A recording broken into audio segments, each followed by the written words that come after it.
Hey guys, welcome back to the channel. Today we are opening up the Pokemon Center Elite Trainer box. Now, I don't normally open these up. I think they're really nice to resell. I have no shame in saying that. I think buying something for $60 and reselling it for $200 makes a lot of sense. But right now, I don't have a Elite Trainer box, and I was thinking that the Pokemon Center promo inside is worth getting graded and reselling. So that comes with a bunch of good stuff in it. We're going to go over the player's guide later. I want to get into the packs first because I know that's what's interesting. The box is absolutely gorgeous. Look at that thing, so cool. So the Pokemon Center Elite Trainer box is a little bit different than the regular Elite Trainer box. It might come with different sleeves, different promo. So the promo is this one, has a nice Pokemon Center stamp there. This one looks really centered, so that's awesome for us because that, I think, is the thing that we want to be reselling. I was doing some history searches on the different Pokemon Center promos that have come out in the past, and they sell really well. So I think opening it up and getting the promo graded is almost more valuable than just reselling the box. But I have no issue in reselling. I think a lot of people get a little bit upset about, quote unquote, scalping or flipping, but it's part of the hobby, It's like, this is an expensive hobby. Being able to make money from it is important, and not feeling guilty about doing such is totally fine, Everybody has different goals with their hobbies. I love to play the game, I love to collect the cards, but making money in the end is what's really important. It allows you to keep going, it allows you to buy more product and enjoy yourself, and if you don't need money, that's a great position to be in, right? Not needing money is an awesome thing. I am not in that position right now. I do need money. I need, a way of providing for myself and purchasing new cards and being able to play the game and do those types of things. So sometimes I have no issue with that. But, I was thinking, why not just open up the box, get myself a Elite Trainer box. I love Elite Trainer boxes. It comes with some really cool things inside besides the packs. I love the player's guide. It's one of my favorite resources. I think it's great for new players and old players. It gives just a inside look into the game and into the new set, and not every thing comes with it. So back when I was playing Magic the Gathering, that's the universe that I'm from, is Magic the Gathering, and when I got out of the game and up until now, I feel like the product just sits on the shelf. Nobody wants it, nobody's interested in it. The people who are kind of, disappointed with it and confused by the game, it doesn't really feel like it's Magic the Gathering anymore. Pokemon does a great job in being Pokemon, and I really appreciate that. So things like the player's guide is a super important part of the Elite Trainer box. It's one of my favorite things of it.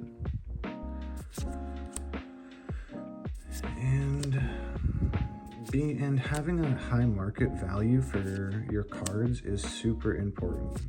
It's not, you don't want cheap cards. Like, cheap cards are fine for players. For collectors, it's not good. And so there's an article that came out recently where they're like, Pokemon TCG International is banning cards that are over $1,000 being able to be sold. And for me, it is frustrating to see things like that, because you think about it and you're like, okay, me as a seller on eBay, speaking of which, if you haven't checked out my eBay page, I highly recommend going and checking it out. I do weekly auctions on Sunday. I start everything at 99 cents, so I let the market decide the value of the card, and I don't think there's anything wrong with that. So there's an article that's going around where Pokemon Center International is banning card sales of over $1,000 at their regionals and Japanese product over $1,000. Mind you, you know, that's great for the people who don't want to spend a lot of money, who feel like the market is totally, you know, overpriced right now, and, you know, there is merit to that. But once you start doing those types of things to the game, I really feel like you lose value in the actual product, and you open up the door for, you know, this weird like audience that doesn't care about the value of the cards but yet wants all the valuable cards, right? So like if you're playing the game, yes, you know, obviously you want the game pieces. But if you're collecting and you're getting stuff graded and you're paying money for those types of things, you want them to come back with a profit, and you want them to have, you know, a high value so that you don't feel like you feel like you're making money, right? Like, why would you not want to make money? That's just like the craziest thought process, to not want to make money.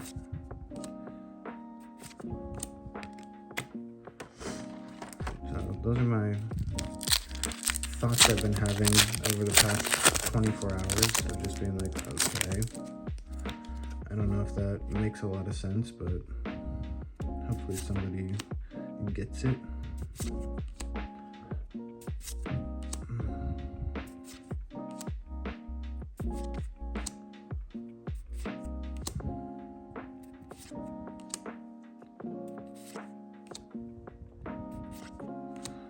Nice.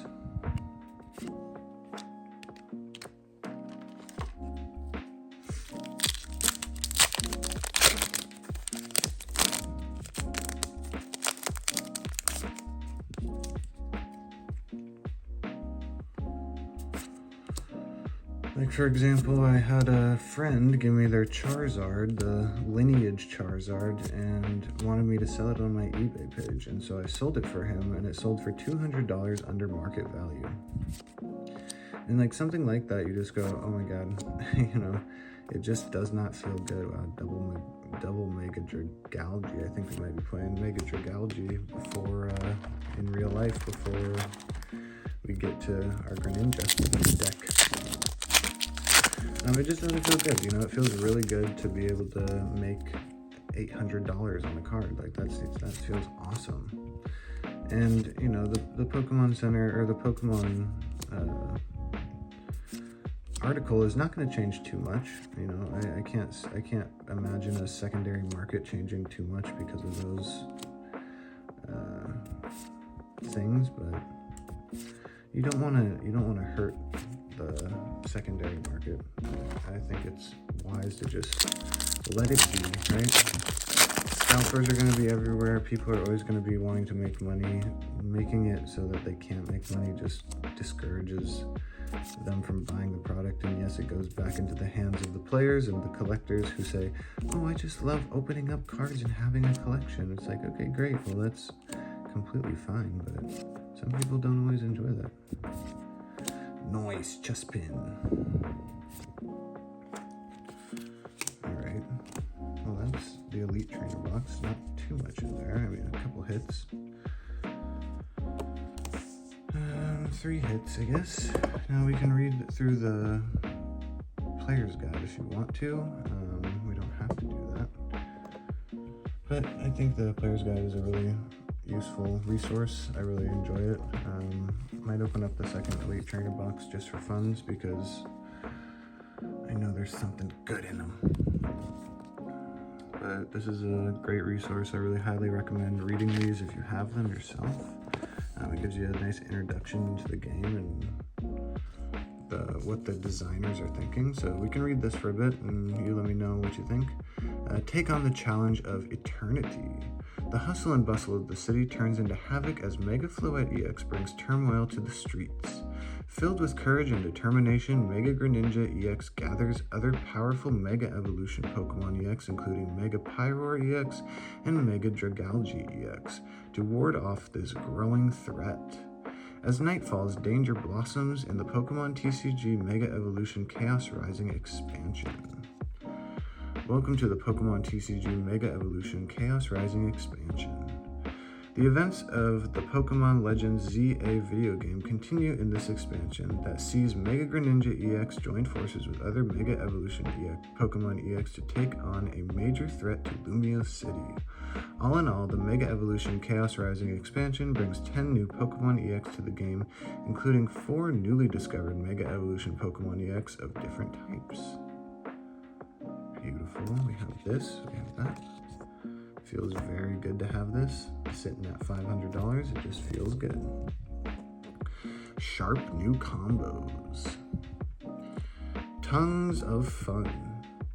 Between its Mortal Shuriken ability and Ninja Spinner attacks, Mega Greninja EX can do loads of damage. And with a little additional support, just one Mega Greninja EX can pose a threat to your opponent's entire battlefield. You'll need a constant flow of water energy to discard, as well as a way to reliably switch out your Mega Greninja EX from the active spot. Thankfully, Surfing Beach and Energy Retrieval make these tasks trivial. If you can get multiple Mega Greninja EXs into play with additional ways to switch, your opponent will be showered with Shuriken. So this is the exact combination of cards that I've been using online. It's really easy to just discard and get them back with Energy Retrieval. Surfing Beach is easier than playing a Switch, honestly, a lot of the time, and bumping out your opponent's stadium is awesome. Foxfire. Delphox offers, so these are, new combos. I think this is one of the great, they usually say new combos, but it says sharp new combos. This is one of the great sections for new players and even seasoned players, because it just gives you a glimpse into what the designers are thinking as far as deck building goes. So this is called Foxfire. It says Delphox offers a nearly complete package of support and attack power, and its Energized Storm attack scales exponentially when Ethan Ho-Ho EX and its Golden Flame ability is added to the damage downpour. Golden Flame can be used multiple times with multiple Ethan's Ho-Ho EX in play, and combined with Delphox's Flaring Magic ability that digs through your deck for Fire Breather, it becomes easy to attach most of the energy cards in your deck over the course of only a couple turns. Energy Switch is the final touch, allowing Delphox to continue attacking as Golden Flame only attaches energy cards to Ethan's Pokemon. Okay, so I didn't even think about using Ethan's Ho-Oh to help Delphox out. I think that's a great idea. I'm definitely going to have to try that out on the TCG. I know my girlfriend wants me to build her that deck, so I think that would be something. We're seeing a lot of this rumbling EXB Ditch-dition. This Beedrill deck seems to get a lot of play right now online. So Forest of Vitality from the Mega Evolution expansion has been all the buzz, as it lets your grass Pokemon evolve the turn they're put into play. And now Beedrill EX is ready to join the hive mind. Beedrill EX's Rumbling Bees attack does 110 damage for each Beedrill and Beedrill EX you have in play. And the aforementioned Stadium card works well to quickly evolve multiple copies for maximum damage. If you need help setting this combo up, Celebi's Traverse Time will search for 3 in any combination of grass Pokemon and Stadium cards like Forest of Vitality, while Dawn is a supporter card that can add an entire Beedrill EX evolutionary chain to your hand. Yep, seeing that, combo, pretty obvious combo. Here's one that is something that I need to build to battle against my girlfriend. So this probably would help me out with what I need to build. Baba Back Sheep. Ampharos's Synchro Pulse ability enhances his attacks as long as you have the same number of cards in your hand as your opponent. Judge is the perfect card for the job. It sets both you and your opponent's hand to 4 cards each, so as long as you don't play any more cards from your hand, Synchro Pulse will boost your attacks. And while Ampharos's Flash Bolt is a decent attack, consider using Relicanth from the Scarlet and Violet Temporal Forces expansion for its Memory Dive ability. This will let Ampharos use the attacks of its previous evolutions like Flaffy's Disconnect, which can leave your opponent unable to play item cards from their next turn. I think Flashing Bolt says that it can't use Flashing Bolt, right? During your next turn, this Pokemon can't use Flashing Bolt. Yeah, so you can only use Flashing Bolt once, and then it has to sit there for a turn, so you have to use Switch and have a free retreater a lot of the time. But the Memory Dive ability from Relicanth gets around that, so you can keep on attacking. I don't love that, but it is something that helps you get around that, that's for sure. Towering Eternity. So this is the Mega Floette deck that I was practicing online, which I'm not a super big fan of, but I can see it being decent sometimes. So Towering Eternity, it says Mega Floette's EX 250 HP is already high for a basic Pokemon, but you can take it to a staggeringly new tall heights. I don't know how to pronounce this. Ang Floettes will boost the HP of all Mega Floette EX in play by 150, taking it all the way up to 400 HP. But this vitality boost requires sacrifice. You can only put the stadium on the board by discarding a certain stadium card, Prism Tower, from play. If you can fulfill Ang Floette's condition and attach the A-Spec Pokemon Tool card Hero's Cape to Mega Floette EX, it will be nigh impossible for your opponent to break through your 500 HP basic Pokemon. Unless they're playing a metal type deck, I guess. So yeah, I mean, that's cool, right? Having a 500 HP basic Pokemon, I think there might be, you know, it's just, I don't know. It's so medium to me. Here's a Gourgeist deck. It says Tree or Treat. Gourgeist EX Horrifying Rondeau attack scales its damage based on the number of benched Pokemon with damage counters on them. While you can play a game of constantly taking hits and retreating, there are some tricks you can partake in to keep the damage flowing. Phantom's Spiteful Evolution ability lets you immediately evolve in it using a Trevenant from your hand, and it takes 2 damage counters in the process. And if you have multiple copies in play, you can use Strange Timepiece to evolve that Trevenant and use another Phantom's ability to keep racking up damage on your bench. Nice, I never even thought of that. This is why I love reading these. If you need to find more ways to damage your benched Pokemon, consider using Risky Ruins to damage any non-dark Pokemon placed onto the bench. So yeah, I think I might have played against one of these so far online, but the Phantom Trevenant Strange Timepiece is definitely viable, right? That's definitely something you could do. Pretty interesting. Nice little cute picture of them together. And then it gives you use abilities to your advantage. This seems to be a main section that we've been having lately because abilities are just so prevalent in the Pokemon TCG. So some abilities that they look at is the Chestnut, the Crobat. We have the Garbodor ability, which, let's see, can turn into a bit of a burden if your opponent's active Pokemon has a Pokemon tool attached. The attack will do 20 less damage. It's pretty weak. Ferrothorn, lie low, waiting for your opponent to use an effect. As soon as it hits the discard pile, bam, startling drop discards the top 8 cards of your opponent's deck. I don't know if I like that either. Cobalion EX we know is very weak. I love the pictures that they do for these. Goodra has this weird switch ability, which is fine. Patrat is probably the best of these abilities for the standard format right now. And Senkino EX has a really awesome ability as well that doesn't do any damage. And it gives you a nice overview of all the cards with a checklist, which I have not been using as of late because the build-in battles actually come with a checklist.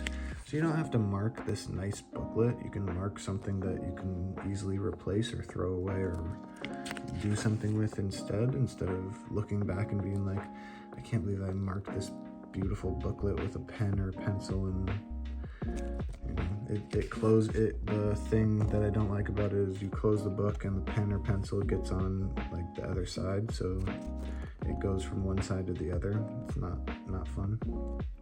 Can't believe we opened this. Feels great. This would be a great energy retrieval for that deck. But these are gorgeous, you know, this is the fun part. It's like looking at an old school magazine. of like a Lego magazine back in the day, just being like, I want all of these. So cool. Yeah, this is why I love the player's guide. I hope they never get rid of it. It's great quality, has some nice, really nice quality. So that's the Pokemon Elite Trainer Box. I hope you enjoyed that. As always, happy collecting, good luck in any of your games, and I will see you next time.